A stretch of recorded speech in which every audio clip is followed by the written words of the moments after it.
Good morning, চলে এসেছি আবার নতুন একটা ভিডিও নিয়ে।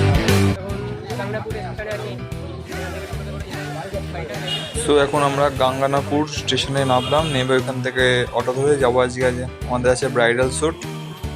সো আমরা যাচ্ছি আজকে শ্যুটটা যেহেতু দীপু যাচ্ছে, দীপুতে নিয়ে যাচ্ছে আমাকে। তারপর এখান থেকে টোটো ধরবো সাজদিয়া পাড়া, জায়গাটার নাম সাজদিয়া পাড়া। অবশেষে আমরা চলে এসেছি আমাদের ক্লায়েন্টের বাড়ি।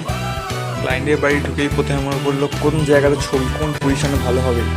এদিকে আমরা ক্যামেরা সেট আপ রেডি করতে ব্যস্ত ছিলাম। পেছন দিকে দেখো ব্রাইডাল রেডি হচ্ছে। সো এটা হলো 5-in-1 রিফ্লেক্টর ওপেনিং হচ্ছে। দেখো কত বড় হয়ে গেল ছোট্ট জিনিসটা। এই কাজটা না অন্য একটা ভিডিও দেখানোর চেষ্টা করবো। এদিকে আমাদের শ্যুটও শুরু হয়ে গেছে। আজকে শুটে তোলা কিছু ফটো। আজকে ভিডিও দেখে শেষ করলাম, আবার দেখা হচ্ছে নেক্সট ভিডিওতে। Thank you, tata.